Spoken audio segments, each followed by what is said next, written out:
The bright lights at Cowboy Stadium didn't quite shine on the Wildcats on Saturday. A late ACU rally against North Alabama fell just short. We'll recap the game right now on the Chris Thompson Show.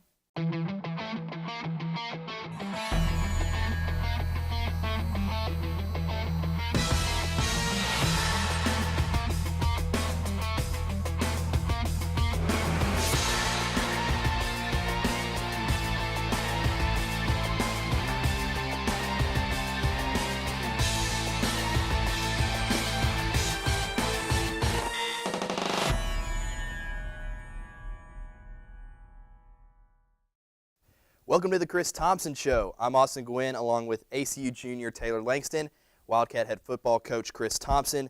Usually sitting in this seat is Grant Boone, but he's unable to be here, so it's an all-student edition of the CTS this week. Coach, no easy way to say it. A tough loss to a very good North Alabama team, 23-17. Feels a little odd saying loss. Haven't really had to say that in a regular season game since 2009. A lot of guys had their heads down after the game. I know Mitchell Gale took the loss pretty hard. I saw him in the post-game press conference. What did you say to your team in the locker room after the game? Well, just, first of all, I was proud of the way they continued to stay together. They stayed together throughout that entire game. There was never any situation in the game where I felt like our team was really discouraged or down or starting to pull apart. And there were chances in that game for that to happen. So I was real proud of the way they continued to persevere throughout the game. And for 2 straight weeks, they've showed that type of resilience. But, the other part of it is that just making the point that they've got to learn to execute better. And first game, we didn't do some things right, and that carried over into game 2, and we've got to get those cleaned up. So, but I think their attitude is very positive, and they're ready to build on what we've done so far. ACU North Alabama wasn't the only game that played on Saturday, and I know that I had a good time down there on the sideline. What did you think about the experience? I thought it was awesome. I mean, I've been a part of the Lone Star Conference for 14 years total, 2 separate times, 7 years each, and I've never seen a day like that for our conference, in that type of setting and with all the teams there. And the crowd support was amazing. ACU had a great crowd there. But the other schools did as well, and I hope we can continue to do that each year. That was a great day for the Lone Star Conference. Well, it was a loss for us, but like you heard, a great day of football for the conference. We're going to cut to a break, but when we come back, we will see the highlights from that 23-17 loss against the Lions. Stick around. It's more of the Chris Thompson Show in a bit.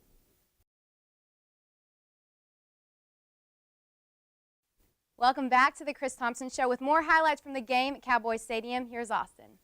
It's the matchup we've all been waiting for. Number 3 ACU versus number 4 North Alabama in the infamous Cowboy Stadium in Arlington, Texas. Some call it Jerry World. The Wildcats were trying to get a big-time W here. You can see the beautiful backdrop of Cowboy Stadium on this opening kickoff. Sharkandrick West will have to settle for a touchback. A lot of disappointments in this one for the Cats. Early on, Gale was struggling. Here's a pick that DeAndre Morgan will take out of the air, and that was not Gale's only interception of this one. The Lions jumped out early and often on the scoreboard. There's quarterback Lee Chappell finding Tristan Purifoy for a 39-yard touchdown pass, 7-0 Lions. Gale again trying to find some kind of rhythm, and again an interception. This time it's taken down into ACU territory. His second of the first quarter gives him 4 on the year, 1 more than all of the 2010 season. You can see some disappointment from Gale right there. The Lions just kept on scoring. There's Antoine Ivy for a 9-yard touchdown run to make it 16-0 North Alabama. They missed the extra point. Well, Coach T wasn't out of tricks yet. He brings in Daryl Richardson, and he provides a spark for this offense. Gale finally starts to get some yards through the air, hitting senior transfer Jermaine Sherman on that gain. Now, late in the second quarter, Gale, a strike to Taylor Gabriel for a touchdown. Those are the first points the Wildcats were able to put up. Cuts the Lion lead to 16-7. Gabriel loses his hat but hangs onto the ball there for 6. Now, Aston Whiteside was a huge presence in this game right there with a blocked field goal. The Lions left 10 points on the board, 3 field goals and an extra point they missed in that game, and the main reason was Whiteside. Gale, still in a rhythm, hits Darian Hogg, and this is the play of the game. Hogg loses the ball, highly touted cornerback prospect Janoris Jenkins picks it up and returns it for the touchdown. That makes it 23-10 Lions. The Wildcats do get a touchdown in garbage time as Gale finds Gabriel again to make it a 6-point game. And the Wildcats, with a last chance on an onside kick, goes through Gabriel's hands. They had a shot at it, but the Lions recover and hang on for the close 23-17 victory. Obviously, a disappointment for the Cats, but North Alabama not a conference game, so the Cats remain undefeated in conference play, 1-0. You can see the disappointed looks from the purple and white right there. Again, the final score of that game at Cowboy Stadium, 23-17.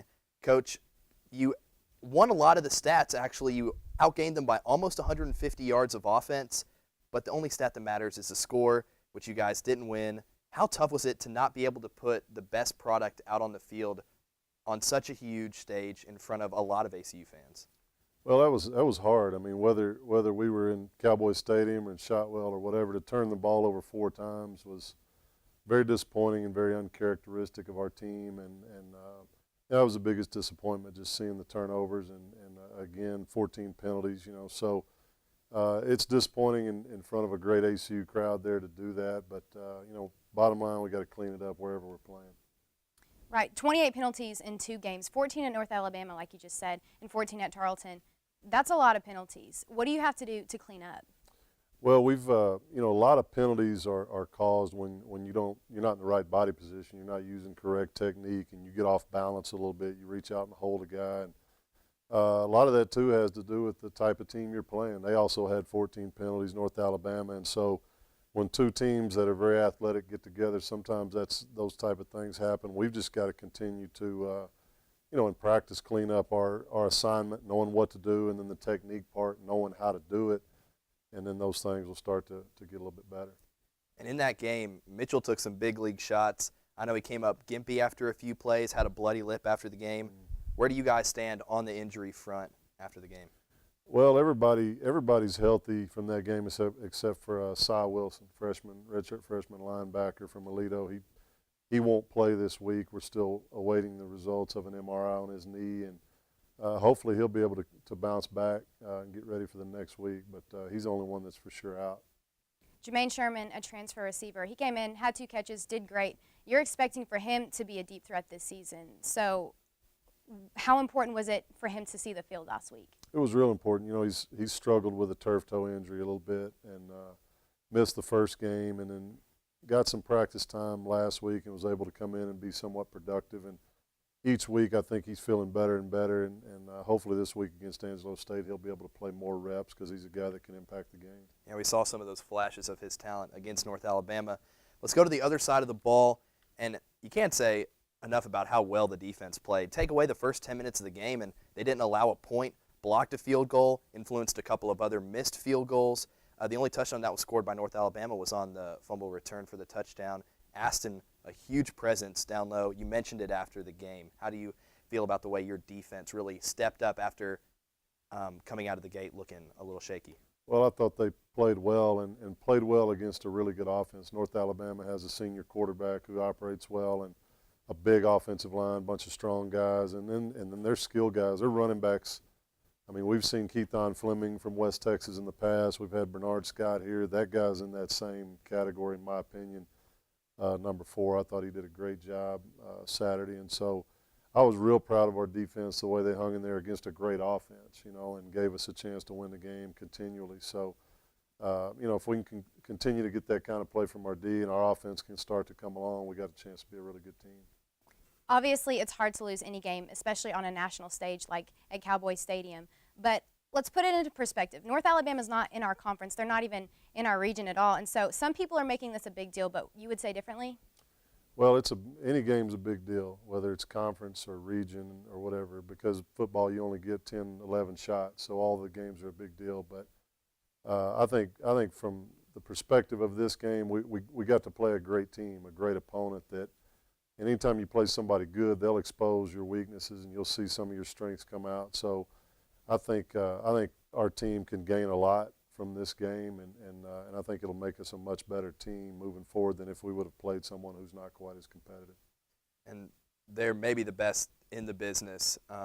They came in as the number 5 team, but They had quite a few transfers, and they looked really good. Yeah, I mean, they're a legitimate team. I mean, if they were a Lone Star Conference team, there's no question they would contend for the Lone Star Conference title. And I mean, they got great talent. Jenkins was a great addition this summer to the already talented team. So, you know, I love playing games like that. I would much rather play a team like that than someone who's not very competitive, and you get a chance to see where your team is real early. Well, you heard it here. Not quite time to hit the panic button for Wildcat fans. Up next on the Chris Thompson Show, we'll take a look around the rest of the ACU sports landscape with the JMC Network Sportscast. Hold tight. Welcome back to the Chris Thompson Show. With more ACU sports news, here's a JMC Network Sportscast with Kristen Goodspeed and Taylor Langston. Thanks, Austin.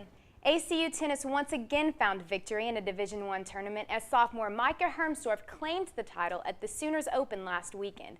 2 weeks ago in the men's division, if you remember, Hans Hock won the Aggie Invitational at New Mexico State, and now the women have bragging rights as well. The road to victory for Hermsdorf included defeating players from Texas Tech and OU and winning in the finals against number 4 ranked Armstrong Atlantic. Hermsdorf and junior Hannah Kelly together took the doubles division, winning against North Texas in the finals. We wish the girls good luck this weekend as they travel to Bloomington, Indiana to compete in the Indiana University Invitational. ACU's volleyball team suffered a tough loss Monday night, losing to Incarnate Word at San Antonio's McDermott Center. What started off easy for the Wildcats with wins in the first 2 sets turned ugly quickly as Incarnate Word won the next 3 sets by margins of 8, 12, and 10 points. The Wildcats slammed down 21 kills in the last 3 sets, but also made 20 errors against the Cardinals. Wildcat Jenny Hutt contributed 19 kills Monday night.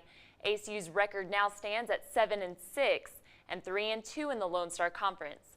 Volleyball returns to Moody Thursday and Saturday as the Wildcats face West Texas A&M and Eastern New Mexico. The Wildcats soccer team moved up to number 12 in the national rankings after holding Angelo State to a shutout last weekend. Krista Grimm scored both goals for ACU in their 2-0 victory, while goalkeeper Ariel Moncure had 5 saves to keep the Rebels from scoring.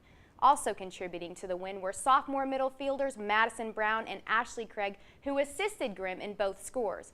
This is the 3rd time this season that ACU has kept their opponent from scoring in their 5-0-1 record so far. The girls look to defeat 2 conference rivals, West Texas A&M and the number 1 LSC team, Eastern New Mexico, this weekend on the road. As for ACU cross country, both men and women defeated Texas Permian Basin in a dual meet Saturday morning. The meet was part of the 3rd annual Nymadu Classic. The men's team swept up the top 3 spots, with junior Spencer Lynn winning the gold, Will Pike winning silver, and Eric Forrester the bronze.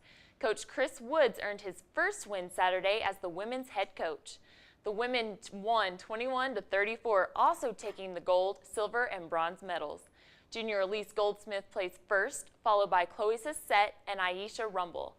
Cross country's next meet will be held in Stillwater, Oklahoma for the Oklahoma State Cowboy Jamboree on October 1st. For the JMC Network, she's Taylor Langston, and I'm Kristen Goodspeed. We're back on the set of the Chris Thompson Show with a segment that we're calling Cover 2. Taylor Langston will be joining us from the JMC Network Sportscast, and we are going to talk about a couple of subjects that we didn't quite get to with Coach Thompson. Okay, well, Austin, let's start off with the offense. This was the first time since the 2009 season that ACU's had a game where they didn't score more than 27 points. What's with that? Well, the defense gave the offense a chance to win the game. You see how well the defense played, only allowing all the points they allowed in the first 10 minutes of the game. And the offense really needs to step up. Turnovers have been an issue. We didn't really see it much last year. Mitchell put up some huge numbers last year and not a lot of interceptions. But we saw some picks from Mitchell, saw some fumbles, especially not to single anybody out, but the Darian Hogg fumble that was returned for a touchdown by Janoris Jenkins really stopped a promising drive that could have given ACU the lead late in the game. Right, well, going back to Mitch, he threw 4 interceptions in 2 games, which is 1 more than he threw in 13 games of last season. That's a lot of interceptions so far. We've just started off the season. What's the difference between the Mitch we are seeing right now and the Mitch that we saw last season? Well, I think there's a couple of things. I think, firstly, there's an entire new receiving core. Last year there was Clyde Gates, Raymond Radway, a couple of experienced guys that Mitchell could rely on. This year, Taylor Gabriel, Darian Hogg don't have as much experience as those guys, and it takes a while for a quarterback and receivers to develop some chemistry. Another reason could be the changes on the offensive line. A couple of guys have stepped into new roles in the offensive line. And again, it's a chemistry thing between Mitchell and his offensive line and timing. It's all kind of got to get in sync. But there is no reason to worry. Mitchell put up huge numbers last year, 31 touchdowns to only 3 interceptions. Maybe in another year he could have won the Harlan Hill Trophy. He's just got to get into the rhythm. And we've seen him get into the rhythm late in games. I expect as the season goes along him to get in a rhythm sooner in games and to put up the numbers that we saw in 2010. Okay, well, turnovers is one thing, but another thing, penalties, like we said earlier, 14 penalties in one game, that's a lot. And not to mention the 3 touchdowns that were called back because of flags. Coach Thompson even said we shot ourselves in the foot. We did. The penalties are inexcusable. They're dumb mistakes that need to be cleaned up.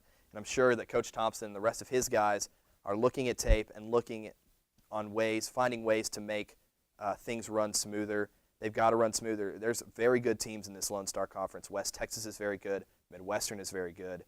We cannot beat those teams and have 14 penalties. It's just not going to happen. But despite all of that, we had 14 penalties, and there were chances to win the game. And, you know, an onside kick bounces our way. A fumble bounces our way. We could have walked out of Cowboy Stadium with a win. Instead, a 6-point loss, but no reason to panic.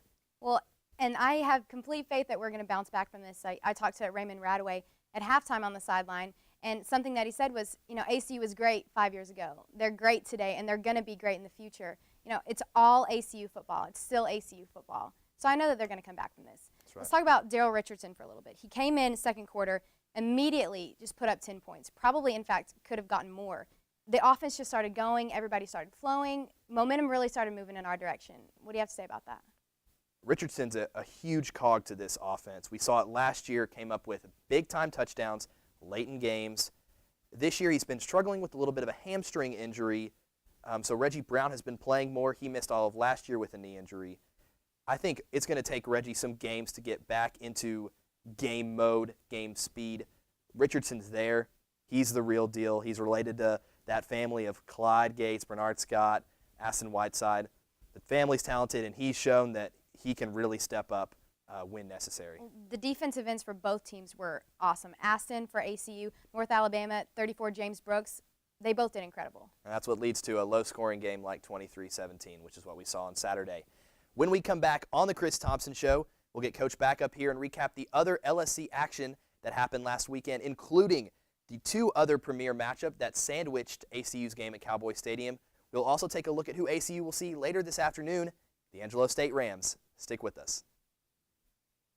Back on the Chris Thompson Show, let's take a closer look at the Lone Star Conference.